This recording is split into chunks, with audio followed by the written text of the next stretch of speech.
오늘의 헤드라인입니다. 코로나19 국내 확진 환자가 700명을 넘어선 가운데 확진 환자의 83%가 대구 경북에서 발생했습니다. 정부는 대구에서 코로나19 확산을 제어하지 못하면 전국적인 확산에 직면할 것이라고 밝혔습니다.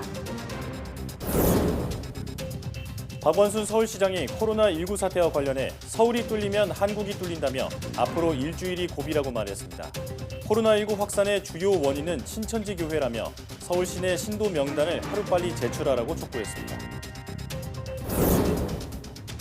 연락이 닿지 않던 신천지 대구교회 신도들의 위치가 대부분 확인된 가운데 남은 21명에 대해 경찰이 GPS 추적 등을 진행하고 있습니다.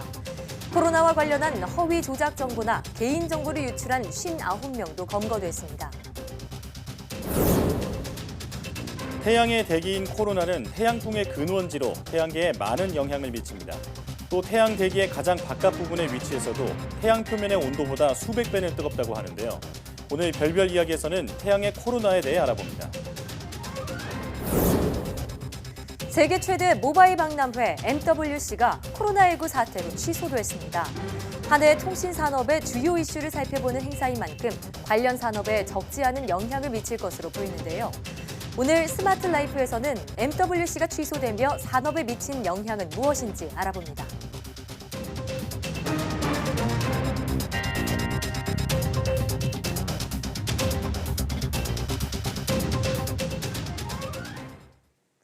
여러분 안녕하십니까? 사이언스 투데이입니다. 정부가 코로나19 확산에 따라 위기경보 단계를 심각으로 올리면서 앞으로 일주일에서 열흘이 코로나19 확산의 중대 고비가 될 거라며 총력 대응하겠다고 말했습니다. 국무총리가 중앙재난안전대책본부의 본부장이 돼 지자체 지원과 의료체계 강화에 적극 나서기로 했습니다. 한현희 기자가 보도합니다. 일주일에서 열흘. 정부는 이 기간을 코로나19의 확산을 가를 분수령으로 봤습니다. 특정 종교인 중 의심 증상이 있다고 알린 사람이 1,000명 가까이 있는데 이들에 대한 검사가 진행되고 있어서 2, 3일 내에 확진자가 최고조에 달할 것으로 전망했습니다. 결국 이들이 2차 전파를 일으키는지 전파가 최소화하는지에 따라 다음 환자 발생 양상이 결정될 거라는 분석입니다. 제한된 지역에서 발생하고 있는 코로나19의 지역사회 전파를 효과적으로 차단하지 못한다면 이후 지역을 넘는 전국적 확산으로 발전할 가능성이 있습니다. 이런 고려에 따라 경보 단계를 심각으로 상향한 정부는 총력 대응을 선언했습니다. 사상 처음으로 국무총리를 본부장으로 하는 중앙재난안전대책본부를 꾸리고 중앙정부와 지자체의 지원 체계를 강화해 신속한 조치를 하겠다고 밝혔습니다.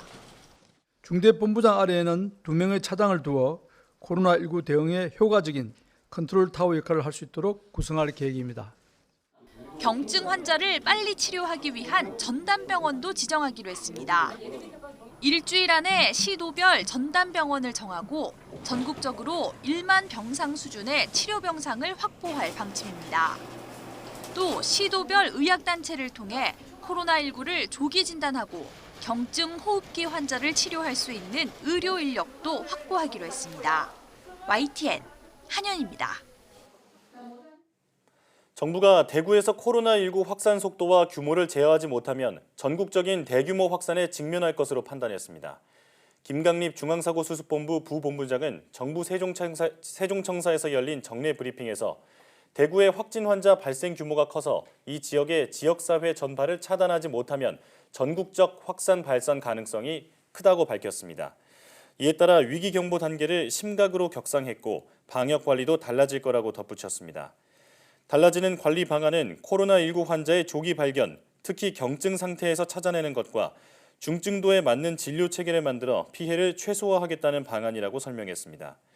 또 전파 양상을 보면 현재 발생 규모는 크지만 일부 지역이나 집단에 의한 것이 주된 원인인 만큼 역학조사와 접촉자 격리를 중심으로 하는 방역 봉쇄망이 여전히 유효하다고 말했습니다. 그동안 감염병 위기 경보를 격상해야 한다는 지적은 있었지만 정부는 경계 수준을 유지해 왔는데요. 어떤 배경에서 심각 단계로 상향됐는지 또 시기는 적절한지 짚어봤습니다. 한동호 기자입니다. 심각 단계보다는 경계 단계 수준을 유지하면서 적극적으로 방역을 하는 것이 좋겠다 하는. 경계 유지 결정은 이틀 만에 뒤집혔습니다.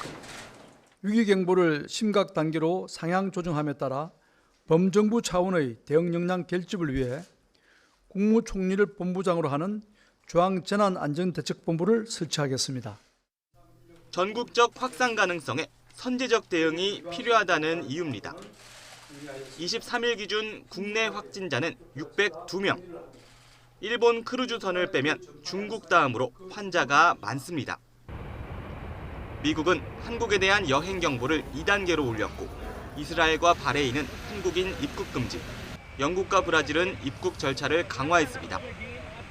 학계 역시 위기 경보 단계를 상향해야 한다고 권고해왔습니다. 오늘 하든 내일 하든 뭐 다 지금 이제 격상을 해야 될 때죠. 뭐 빠르다 늦다 그런 개념은 아니고요. 근데 일단 전국적으로 다 발생을 했으니까 격상의 그러니까 규정상의 조건은 갖춰졌죠. 조금 늦은 감은 있지만 지금부터라도 심각으로 격상해서 철저히 대비하는 게 좋다고 생각을 합니다. 지금까지 차단을 조금 더 중점을 두는 이런 정책을 폈다면 앞으로의 피해를 최소화하는 경계 단계의 방역 전략은 확진자 발견과 격리 등 봉쇄 중심이었지만 심각 단계에선 각 개인의 피해를 줄이는 피해 최소화 전략으로 바뀝니다. 특히 모든 부처가 총동원돼 학교 휴교와 대중교통 운행 제한, 예비비 편성 등 정부가 할 수 있는 모든 조치를 할 수 있습니다. 지금까지는 질병관리본부와 보건복지부만이 중심이었다면 나머지 부서들도 모두 들어가야 될 거고 모두가 같이 대응을 해야 되는 상황이 될 거예요. YTN 한동우입니다. 이렇게 위기 경보를 심각 단계로 상향하면서 교육부도 유치원과 초중고등학교 개학을 일주일 연기하기로 했습니다. 또 이번 주에 중국 유학생 만여 명이 입국할 예정인데 이들을 특별 관리하겠다고 밝혔습니다. 김혜은 기자가 보도합니다. 전국 유치원과 초중고등학교의 개학일은 3월 2일에서 9일로 일주일 연기됩니다. 다만 코로나19 확산 상황에 따라 추가로 후속 조치가 내려질 수도 있습니다. 개학이 연기되면서 여름방학과 겨울방학 시기도 조정됩니다. 유치원과 초등학교에서는 긴급 돌봄 서비스를 제공합니다. 가족 돌봄을 희망할 경우 유관 부처와 협의해 지원할 방침입니다. 그 휴가 사용이 원활하게 사용될 수 있도록 고용노동부나 기재부와 협의를 해서 재원 대책까지 좀 마련할 계획에 있고요. 학원에는 휴원이나 등원 중지를 권고했습니다. 그래서 앞으로 2주일 동안은 학원이나 또 다중이용 시설이나 PC방 같은 이런 시설을 이용하지 않도록 학부모들께서 훨씬 더 좀 지도를 해주실 거를 당부를 드리고요. 중국에서 입국했거나 입국할 예정인 유학생들은 특별 관리합니다. 현재 중국 유학생 7만여 명 가운데 절반 정도인 3만 8천여 명이 아직 우리나라에 들어오지 않았습니다. 이 가운데 19,000여 명이 앞으로 입국할 예정인데 만여 명이 한꺼번에 들어오는 이번 주 특별 관리 체계를 가동할 방침입니다. 입국한 유학생 가운데 기숙사에 입소하지 않은 학생은 2주 동안 등교를 중지시키고 매일 추적 관리합니다. 나머지 중국에 남은 학생들의 경우 원격 수업으로 학점을 인정해주고 휴학에 따른 불이익도 최소화할 방침입니다. YTN 김혜은입니다. 제주도는 해외여행 경력이 없어도 감염이 의심되는 환자는 적극적으로 진단검사를 받도록 했습니다. 또 원인 불명의 폐렴으로 입원한 환자도 검사를 받아야 합니다. 제주도는 이 같은 코로나19 대응 지침을 추가로 마련하고 시행한다고 밝혔습니다. 특히 유증상자라는 개념으로 검사 대상을 확대했으며 중국이 아닌 홍콩과 마카오를 포함한 해외를 여행한 경우 등 의사가 판단할 수 있는 구체성을 담고 있습니다. 이와 함께 공공도서관과 체육관 등에 대해 일주일간 임시 휴관에 들어갔습니다. 현재 제주도 내 확진자는 2명이며 83명에 대해 검사 중이고 자가격리는 168명입니다. 국내 코로나19 확진자 4명이 추가로 격리 해제됐습니다. 중앙방역대책본부는 9번과 13번, 15번, 20번 환자가 격리 해제되면서 격리 해제된 환자가 모두 22명이 됐다고 밝혔습니다. 격리 해제된 9번 환자는 중국 우한시를 방문했다가 귀국한 5번 환자의 접촉자로 지난달 31일 확진돼 서울의료원에서 치료를 받아왔습니다. 13번 환자는 지난달 말 정부 임시항공편으로 1차 귀국한 우한 교민입니다. 지난달 중국 우한에서 입국해 확진 판정을 받은 15번 환자와 이 환자의 처제인 20번 환자도 함께 격리 해제됩니다. 코로나19 환자는 증상이 사라진 뒤 24시간 간격으로 진행된 2번의 실시간 유전자 증폭 검사에서 모두 음성이 나와야 격리에서 해제됩니다.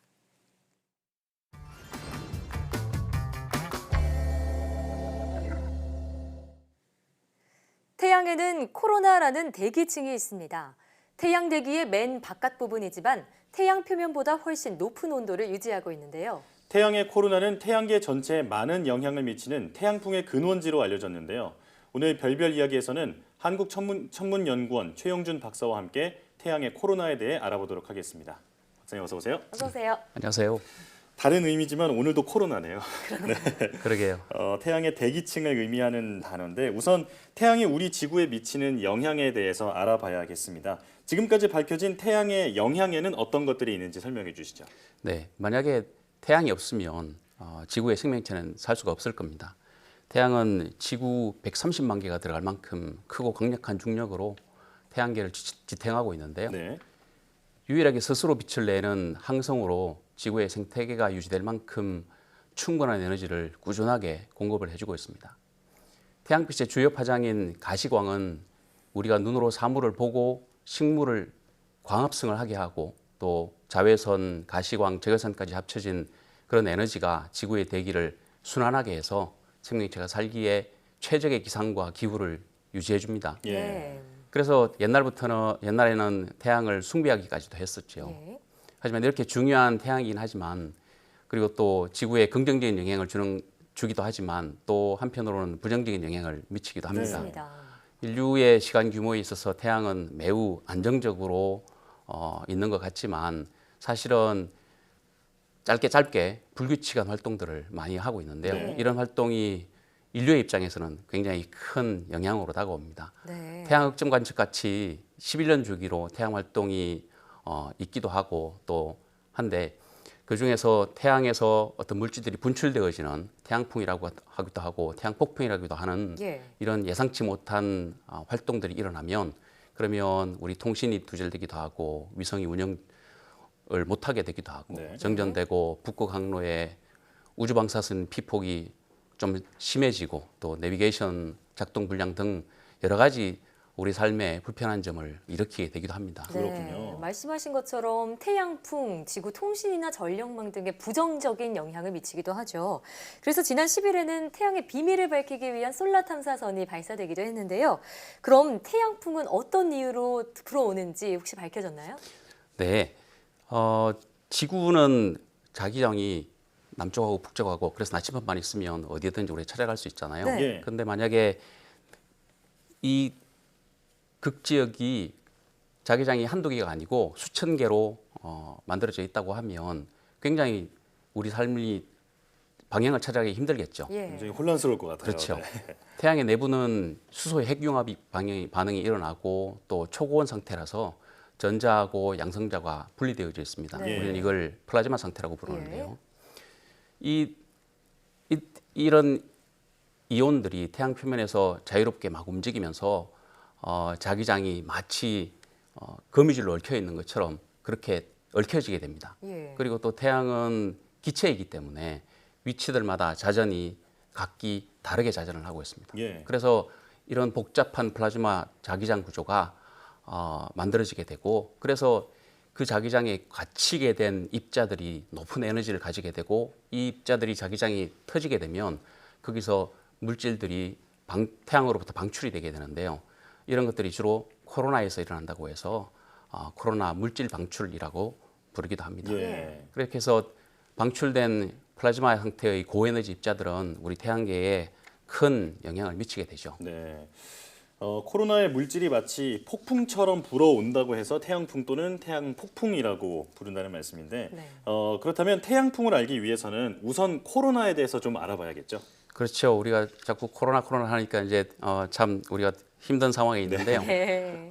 태양도 마찬가지로 이런 코로나 물질 방출이 코로나에서부터 나오는 태양풍이라고도 하는 이런 물질 방출에 대해서 우리가 좀 잘 공부를 해둬야 해야죠. 됩니다. 예. 예. 그래서 코로나는 태양의 가장 바깥총을 구성을 하고 있는 부분인데요. 네. 온도가 무려 섭씨 한 100만 도 가까이 이상 됩니다. 아, 그렇군요. 네. 그런데 우리가 알고 있다시피 태양의 표면 온도는 6,000도밖에 되지 않죠. 네. 그래서 태양 표면에서 6,000도의 온도가 코로나에서 수백만 도까지 어떻게 올라가는지 네, 이 과정을 코로나는 우리가 맨 잘 모르고 있는 바깥인데도요. 거죠. 예. 그렇죠. 네. 네. 그리고 또 코로나에서 어떤 물질이 방출이 되면 지구에 도달할까지 한 2, 3일이면 걸리면 된다고 우리가 알고 있습니다. 네. 그런데 지구와 태양의 거리로 이 속도를 나누어 보면 초속 한 1,000km 정도의 엄청난 속도로 굉장히 빠르네요. 네. 태양 표면에서 나오는데요. 네. 그런데 우리가 지상에서 관측한 태양 표면에서의 태양풍의 속도는 초속 100km 정도밖에 되지 않습니다. 10분의 1이 줄어드네요. 그렇죠. 더 늘어나게 되는 거죠. 예, 늘어나네요. 그러니까 표면에서 100km의 속도가 평균 시속 초속 수천 킬로의 속도로 지구에 도달하게 되는데 이렇게 되면 어딘가에서 가속이 되었다는 예. 뜻이잖아요. 네. 그러니까 아까 말씀드렸던 것처럼 높은 온도로 올라가는 과정하고 그리고 또 빠른 속도로 증가되어지는 가속되어지는 과정 이 두 가지를 우리가 잘 모릅니다. 아직 네. 밝혀지지 그래서 않았고요. 태양풍이 어떻게 생성되고 어떤 방법으로 지구에 도달하게 되는지 이게 비밀이라는 거죠. 이 비밀을 우리가 만약에 풀게 되면 우리 태양의 폭발과 또 지구에 미치는 환경 변화 이런 것들을 예측하는데 큰 도움이 될 수 있을 겁니다. 네. 그래서 우리가 코로나를 연구를 해야 될 필요가 있다고 저희가 생각을 하고 있고요. 예. 그래서 코로나는 지구상에서 관측하기 위해서 달이 태양을 가려주는 계기일식이 있으면 그러면 이제 우리가 태양 주변에 코로나가 예쁘게 사진 이렇게 본것 펼쳐지는 같아요. 것들을 네. 보신 적이 있죠. 네. 그런데 이거는 2, 3분밖에 없습니다. 그리고 또 자주 일어나지도 않죠. 그렇죠. 계기일식이요. 그렇죠. 그러니까 지속적으로 이 코로나를 연구를 하고 싶으면 이제 태양을 뭔가 가려줘야 되는데 인공적으로 가리는 장치가 이제 태양 코로나 그래프라는 장치입니다. 그렇군요. 그렇군요. 자, 그러니까 태양풍, 코로나에서 시작이 되는 플라즈마의 흐름인데 이것을 상시에 관측을 하려면 코로나를 상시에 관측할 수 있어야 한다 이런 말씀이시군요. 그렇게 해줄 수 있게 도와주는 장치가 바로 코로나 그래프인데 우리나라도 나사와 함께 이 코로나 그래프 연구를 함께하고 있다고 들었습니다. 네, 그렇습니다. 한국천문연구원에서는 미국의 항공우주국 나사하고 코로나 그래프를 공동 개발을 했습니다. 예. 2016년도에 천문연구원하고 나사는 국제우주정거장에 들어갈 코로나 그래프를 개발하기로 약속을 하고 2017년부터 개발을 시작을 했는데요. 네. 나사 측에서는 일단 먼저 풍선으로 높은 고도에 올려서 우주정거장에 가기 전에 한번 관측을 해보자라고 해서 코로나 그래프 망원경하고 그리고 큰 풍선을 제작하고 우리는 필터 휠하고 그리고 편광 카메라 그리고 운영 시스템 이런 것들을 이제 개발하기로 하고 개발을 시작을 했습니다. 네. 약 2년 정도 노력을 해서 작년 9월 달에 우리 공동연구진이 코로나 그래프의 핵심인 아까 말씀드렸던 코로나의 높은 온도하고 속도 이것을 동시에 관측할 수 있는 그런 장비를 만들어서 예. 이제 지구의 40km 상공에 높은 고도로 올려서 예. 먼저 시험 관측을 실시를 했습니다. 네. 그래서 물론 그 전에는 또 2017년도에는 여름에 미국 대륙을 통과하는 일찍이 있었습니다. 네. 그때는 이제 지상에서 그런 테스트를 먼저 했었고요. 그런 다음에 높은 고고도 풍선으로 올려가지고 테스트를 성공을 했던 거죠. 성공했군요. 네. 우주선이 아니라 고고도 풍선에 실어서 코로나의 온도와 속도를 측정해 해냈다는 게 정말 신기한데요. 네. 그 당시 상황이 좀 궁금합니다. 설명을 조금 더 해주시죠. 네. 2019년 여름에 이제 미국의 뉴멕시코의 포트 썸너라는 작은 도시에 콜롬비아 과학 벌룬 시험장이라는 CSBF라는 그 시설이 있습니다. 네. 거기에서 이제 한국의 연구진하고 다 같이 앉아서 그 실험들을 이제 시작을 했는데요. 그 중에서 우리 전문연구원의 순서가 세 번째로 잡혀 있었습니다. 예. 세 번째 순서였기 때문에 저희는 금방 올려서 테스트하고 귀국할 줄 알았죠. 네. 그랬는데 첫 번째 발사부터 날씨가 나빠서 지연되기 시작을 했던 네. 겁니다. 그래서 이제 나사에서는 천문연의 이 프로젝트가 이제 저희는 빗제라고 부르는데 이거를 앞당겨서 두 번째로 발사할 수 있도록 해주었죠. 예. 그래서 천문연하고 나사 본부에 있는 많은 사람들이 와서 이제 기대감을 가지고 기다리고 있었는데요. 날씨가 계속 나빠서 거의 보름을 발사를 못하고 하늘만 바라보다가 보름이 나요. 네, 이제 마침내 9월 18일 날 발사를 성공을 했습니다. 당시 시험이 진행되는 도시가 너무 작아서 식당이 딱 3개 있었어요. 예. 그래서 그 끝까지 남아있던 연구원들 중에 어떤 연구원들은 거기 있는 식당에 있는 모든 메뉴를 다 먹어봤다는 이야기 있을 만큼 아주 이렇게 힘들게 준비를 했었는데요. 그러네요. 아무튼 시험 당일날 새벽에는 저희가 2시부터 장비를 준비해 놓고 또 4시 반에 이제 날씨 최종 승인이 떨어지면 그러면 장비를 이제 바깥으로 옮기고 또 7시부터 가스를 충전하고 그리고 8시 50분에 이제 발사를 성공을 했던 거죠. 예. 그러고 난 다음에 11시 한 40분쯤에 우리가 생각했던 목표로 했던 40km 고도까지 도달을 했고요. 그때부터 이제 본격적으로 관측을 시작을 해서 지상으로 떨어졌을 때가 6시 반이 되었습니다. 그래서 네. 최종적으로 관측을 저희가 6시간 정도 관측 데이터를 얻을 수가 있었던 거죠. 그렇군요. 작년 여름부터 준비했던 실험이 9월에 이르러서야 시험 관측에 성공할 수 있었는데요. 그럼 앞으로의 코로나 그래프 연구 계획은 어떻게 되나요? 네, 나사하고 천문연 공군연구진이 이 장비를 이제 우주에서 운영할 수 있도록 개선해서 이제 코덱스라고 우주정거장용 코로나 그래프를 지금 개발을 하고 있습니다. 네. 이 코덱스라는 장비는 2023년도에 국제 우주정거장에 설치될 예정입니다. 예.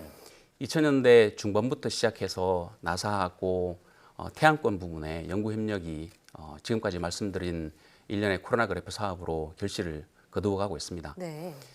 게다가 천문연은 나사하고 연구진하고 공동 협력하면서 생겨난 이런 신뢰를 바탕으로 해서 세계적인 수준의 우주 관측 기술을 개발하게 되었고요. 예. 그리고 이런 신뢰를 바탕으로 해서 천문연과 나사는 작년에 태양권뿐만 아니라 우주 천문 분야하고 우주 탐사 분야에서도 협력을 확대하기로 약속을 했습니다. 예. 그래서 우주 분야에서 국제 공동 연구를 저희는 꾸준하게 확대할 계획을 가지고 있고요.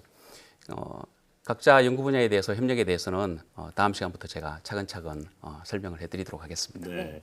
2023년이라고 하셨죠? 네. 네. 그럼 3년밖에 안 남은 얼마 안 정말 남았어요. 가까운 미래인데 네, 저희 연구진이 지금 열심히 개발을 지금 하고 있습니다. 하고 있는 중입니다. 국제 우주 정거장에 우리 관측 장비가 설치가 된다는 게 네. 참 뿌듯한 일인 것 같습니다. 앞으로도 좋은 소식 기대하겠습니다. 네, 오늘 말씀 고맙습니다. 고맙습니다. 고맙습니다.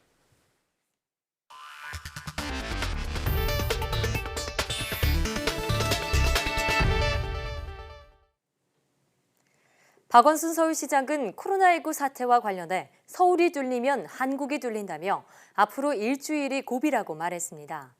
박 시장은 한 라디오 프로그램과의 인터뷰에서 현재 서울에는 중증 환자가 없다면서 이렇게 말했습니다. 도심 집회 금지 방침에도 불구하고 주말 광화문 광장 집회를 강행한 범투본 전광훈 목사를 두고는 온전한 정신을 가졌는지 의심스럽다며 경찰에 의뢰해 아예 집회가 불가능하도록 하겠다고 예고했습니다. 또 코로나19 확산의 주요 원인은 신천지교라고 말했습니다. 박원순 서울시장은 코로나19 확산 근원지로 지목된 신천지교회 측에 서울 시내 신도 명단을 하루빨리 제출하라고 촉구했습니다. 박 시장은 코로나19 관련 브리핑에서 서울 시내 신천지교회 관련 대부분 시설에 대한 폐쇄와 방역을 완료했지만 시설 폐쇄 못지않게 중요한 것이 신도들에 대한 관리라며 이렇게 말했습니다. 그러면서 신천지 측이 계속해서 명단 제출을 거부한다면 압수수색 등 강제적인 수단을 동원해서라도 반드시 명단을 확보할 것을 정부와 경찰에 건의하겠다고 경고했습니다.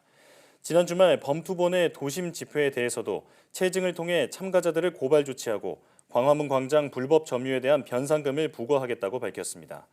또 오는 주말 집회를 강행할 경우 집회 시설물을 강제 철거하는 등 조치를 취한다는 방침입니다. 국내 31번 환자는 코로나19 검사 권유를 2차례나 거부한 채 왕성하게 활동해 슈퍼 전파자라는 의심을 받고 있습니다. 국회에서는 이런 감염 의심자도 강제로 검사하고 거부하면 처벌할 수 있게 하는 법안 처리를 앞두고 있습니다. 김대근 기자가 보도합니다.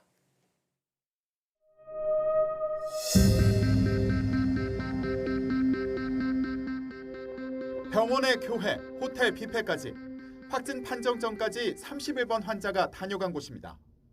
문제는 이미 의심 증상으로 2차례나 검사 권유를 받았지만 거부한 상태였다는 겁니다. 본인의 증상이 좀 더 경증이었고 본인의 위험 요인이 없다라는 그런 생각으로 그렇게 하셨다라고 저희는 들었습니다. 국회 본회의 처리를 앞두고 있는 감염병 예방법 개정안은 31번 환자처럼 감염이 의심되는 경우 강제로 검사할 수 있게 했습니다. 거부하면 300만 원 이하의 벌금을 물립니다. 31번 환자와 같이 감염병이 걸렸을 것이라고 의심이 듦에도 불구하고 이런 조사를 거부하는 그런 사람들에 대해서 처벌을 확실히 하기 위해서 무엇보다 31번 환자가 활동한 신천지 교회에서 대규모 환자가 발생한 게 큰 문제점으로 지적됐습니다. 교단의 특성상 교인들에 대한 역학조사와 교회 방역 활동에 협조를 얻기가 어려운 거 아니냐는 우려입니다. 기관이라든가 이런 부분에 대해서는 없는 것 같아요. 신천지가 굉장히 좀 독특한 또 교단이기 때문에 굉장히 폐쇄적이고 그래서 이런 기관들을 조사하는 게 굉장히 어려움에 빠지지 않을까 하는 걱정이 듭니다. 이에 따라 국회에서는 집단 발병자가 나온 조직이나 기관을 검사나 치료 등 강제 처분 대상에 포함하고 거부 시 처벌할 수 있도록 법을 개정하는 방안도 검토하고 있습니다. 신천지 교인들이 진찰이나 역학조사 등에 적극적으로 협조하도록 교단의 책임을 강화하겠다는 취지로 읽힙니다. 종교시설이라든가 여러 가지 이제 다중이 이용하는 시설, 집단의 운영자, 사용자들이 협조를 해야 되는 것이고 종교적인 이유로 협조를 하지 않는다거나 거부한다거나 이런 경우에 대해서는 처벌 규정을 또 두어야 되고 단체나 기관에 대해서 어떤 법적인 책임을 묻는 게 현실적으로 효력이 없을 수가 있고요. 또 단체나 효력에 대한 그 추상적인 면이 있어서 죄형 법정주의에 어긋날 수도 있어요.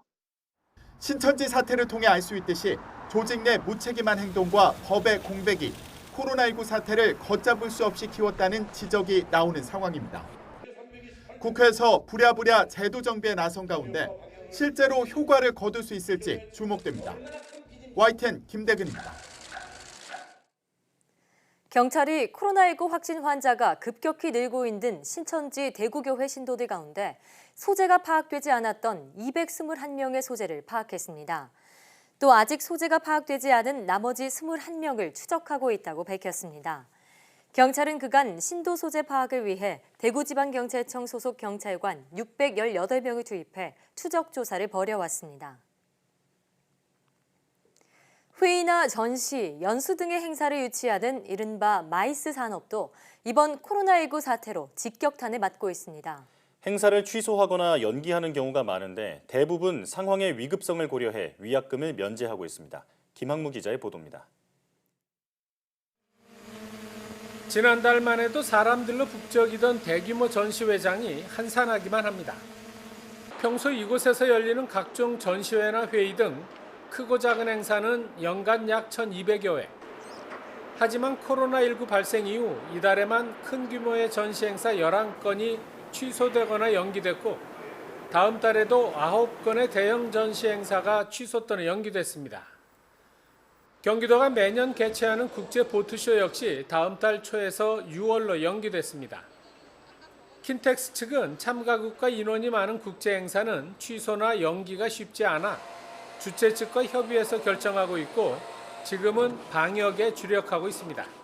직원들 출근할 때도 체온 감지해가지고 유증상자 이제 못 들어오게끔 하는 거라든지 마스크 다 벗고 있고 손소독기 다 돼 있고 뭐 기본적인 이제 그리고 일반 방역하고 특별 방역은 힘든 없을 때도 하고는 있습니다. 지난해 문을 연 뒤 대규모 행사와 회의가 이어지던 이곳도 썰렁하기는 마찬가지. 대부분 출입문을 굳게 잠근 채 일부만 열어놓고 간간히 오가는 사람들을 꼼꼼히 체크합니다. 이곳에서도 이달 들어 예정됐던 전시회와 회의 34건 가운데 19건이 취소 또는 연기됐습니다.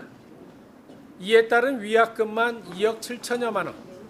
수원시와 관리재단 측은 위급한 상황을 고려해 이를 면제하기로 했습니다. 수익보다는 시민의 안전 그리고 민간 부분의 어려움을 공급 부분이 떠맡는다는 취지에서 위약금 전액을 받지 않거나 면제하기로 결정을 하였습니다. 부가가치 높은 산업으로 주목받던 마이스 산업이 코로나19로 맥을 못 추고 있습니다. YTN 김학무입니다.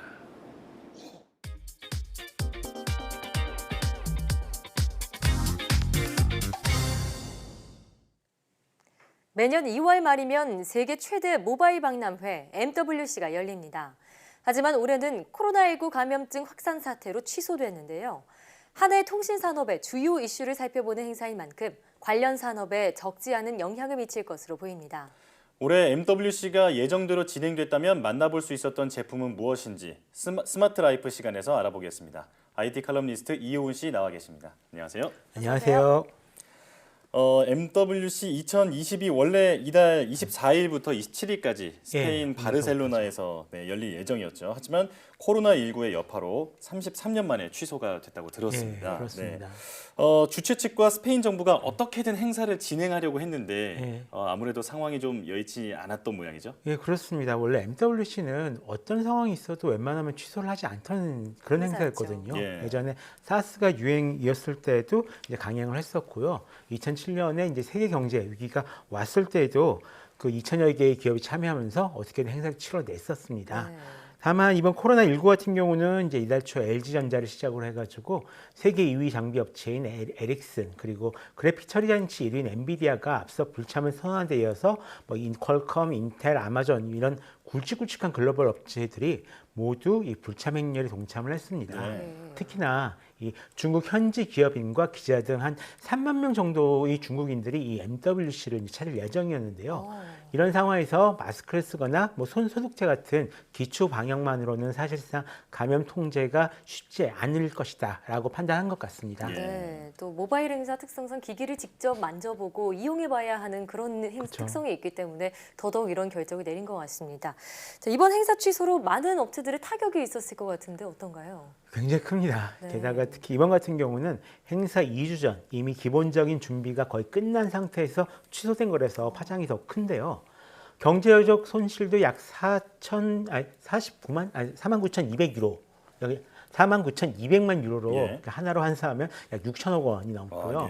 임시직 일자리도 14,000여 개가 사라졌다라고 합니다. 사실 이런 전시회는 또 이 소비자에게 신제품을 선보이는 자리이기도 하지만 매우 큰 비즈니스 미팅 장소이기도 한데요. 특히 미중 무역 분쟁 이후 중국 IT 회사들은 이 CES를 포기하고 MWC에 공을 들인 경우가 굉장히 많았습니다. CES 미국에서 열리니까요. 그렇죠. 그래서 이 삼성과 애플을 제외한 다른 회사들 약 2천여 개의 기업이 한꺼번에 소비자를 만나고 사업 기회를 잡을 수 있는 그런 기회를 이제 잃어버렸다라고 보시면 됩니다. 덕분에 올해 IT 산업이 어떻게 흐를지 지금 굉장히 불투명해졌습니다. 또 앞으로 있을 다른 IT 관련 행사 개최 여부에도 좀 크게 영향을 끼칠 것으로 보입니다.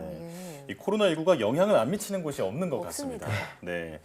만약 MWC 2022 예정대로 진행됐다면 우리가 어떤 제품을 만나볼 수 있었을까요? 아무래도 이 모바일 기기 중심의 행사인 만큼 다양한 스마트폰을 만나볼 수 있었을 것 같습니다. 거기에 더해서 5G 관련 기술이나 서비스, 가상현실이나 스트리밍 게임 플랫폼 같은 신기술도 만날 수 있었을 가능성이 굉장히 큽니다. 네, 가장 먼저 역시나 스마트폰을 말씀을 하셨는데 그럼 MWC에 소개될 예정이었던 스마트폰 어떤 게 있었나요?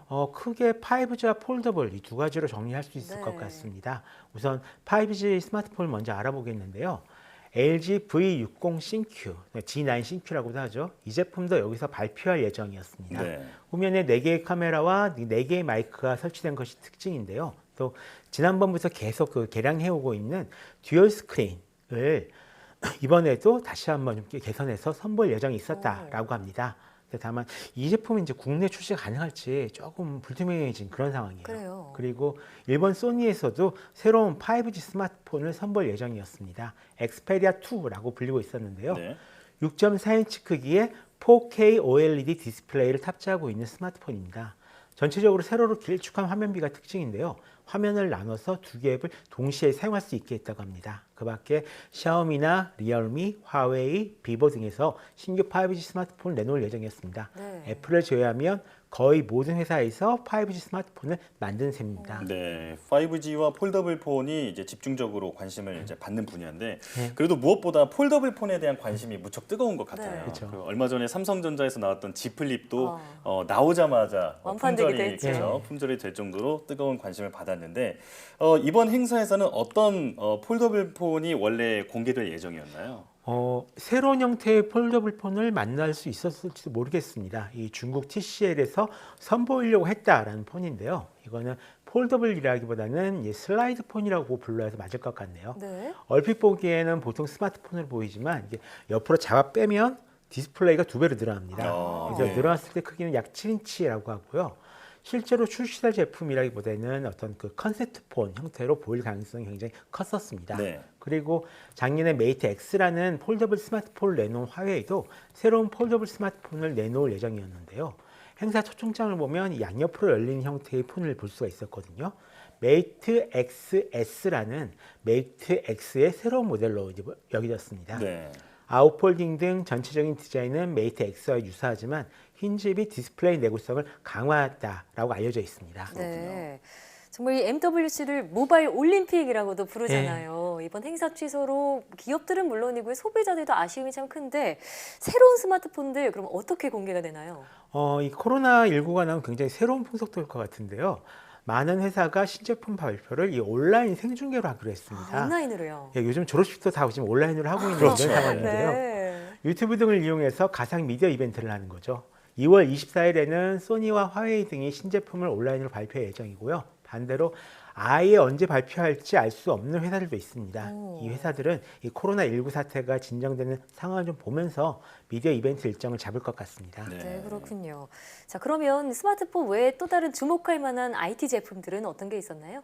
아무래도 굉장히 좀 많았죠. 저 개인적으로 보고 싶은 것도 있었는데요. 일단은 정말로 보고 싶은 제품과 기술들이 잔뜩 있었다라고 생각해 주시면 좋을 것 같습니다. 예를 들어서 올해 하반기쯤 선보일 예정인 언더 디스플레이라고 있습니다. 이게 평소에는 스마트폰 화면 밑에 카메라가 숨겨져 있다가 이 사진을 찍을 때만 이 여기가 보이면서 카메라로 찍을 수 있는 이런 기술인데요. 이걸 이용하면 스마트폰 노치나 핀홀을 완전히 없앨 수 있습니다. 이번 MWC에서 아마 시연될 가능성이 높았는데 이렇게 개발 중인 기술들을 볼 기회가 완전히 사라졌죠. 또 5G 관련 서비스나 여러 스마트홈 기기를 볼 수 없게 된 것도 아쉽습니다. TV를 비롯해서 본격적인 5G 관련 기기와 기술을 확인할 수 있었을 자리였는데요. 이런 제품이나 서비스는 아직 관심을 많이 받는 분야가 아니라서 이런 행사가 아니면 잘 볼 수가 없기에 더더욱 그렇습니다. 그러네요. 특히 퀄컴에서 이 5G 기반 VR 헤드셋을 발표할 예정이었거든요. 개인적으로 기대하고 있었는데 못 보게 돼서 굉장히 아쉽습니다. 여러 가지 아쉬움이 좀 많이 남는 이번 행사인데 그리고 스마트폰뿐만 아니라 요즘 IT 업계 블루칩이라고 불리는 시장이 바로 히어러블 시장이잖아요. 히어와 웨어러블을 이제 합친 단어인데 착용이 가능한 헤드폰 같은 개념이잖아요. 그렇습니다. 에어팟 같은 게 제일 대표적이라고 할 수 있을 것 같은데 이런 히어러블 시장에서 주목할 만한 제품은 뭔가요? 굉장히 히어러블이 에어팟 이후로 한 해 시장으로서 성장하면서 굉장히 많은 제품이 나오기 시작했거든요. 근데 이번에 나온 제품들 같은 경우는 이제 조금 다른 게 그 중국에 있는 회사에서 몇 군데 지금 귀에 착용할 수 있는 이어폰들을 내놓고 있습니다. 그래서 단순한 액세서리가 아니라 별도의 기기로서 지금 완전히 취급받고 있고요. 오포에서 선보일 이 엔코 프리라는 제품 같은 경우에는 에어팟처럼 노이즈 캔슬링 기능을 탑재하고 그다음에 양방향 동시 블루투스 전송 기능으로 음성 통화를 깔끔하게 할 수 있음에도 불구하고 가격은 에어팟 프로보다 절반밖에 안 되는 그런 제품들입니다. 이런 제품들이 이번 행사 때도 좀 여러 대가 선보일 예정이었다라고 합니다. 내년에는 MWC가 차질 없이 열렸으면 좋겠는데요. 올해는 이 기업들의 온라인 홍보전이 하나의 관전포인이 될 것 같네요. 오늘 말씀 잘 들었습니다.